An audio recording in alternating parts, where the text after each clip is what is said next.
Now, you mentioned that while sales might slow of EVs here in the US, they're strong in Europe and in Asia. So, given that global trend toward EVs, how might what happens here in the US impact, our standing against foreign competitors?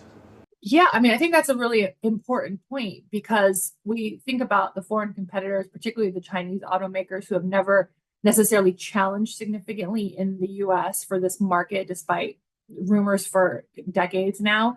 But the automakers, particularly here in Detroit, is like they really can't take their foot off the accelerator because they will ultimately get passed by some of their global competition. And that's a really scary thought because companies like General Motors and Ford, they've been trying to stay on the tip of this this wave of electrification because in the past they have definitely been accused of and guilty of being behind the trend. And that almost, as we saw in 2008, led to some serious ramifications for those companies. So I think that it is challenging when your home market maybe it seems a bit hard to gain momentum, but you look around the world and that's not necessarily the case. And how are you going to be able to compete with Chinese automakers who are going so strongly in their market, but also looking to export more? And that's going to be a tall order for particularly the Detroit automakers as we look to the next 10 to 20 years.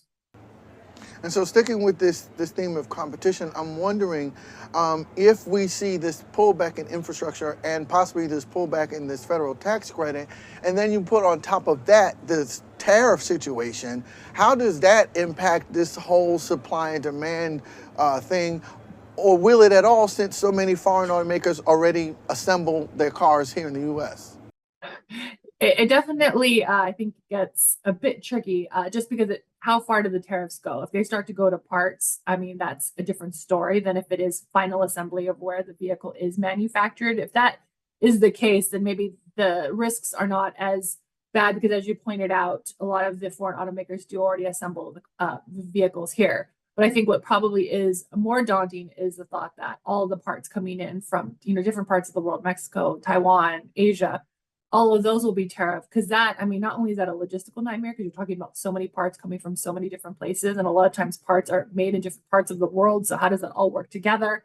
So from an administration standpoint, that is extremely tough. But then also adding costs. If you have elimination of a federal tax credit, plus you're paying tariffs on all of these extra parts, there's only so much that the consumer can absorb at this point in time. And especially again, with cost of living increasing so much just in the past few years, interest rates continuing to be high despite the fact that they're easing, but they're still high from historical norms.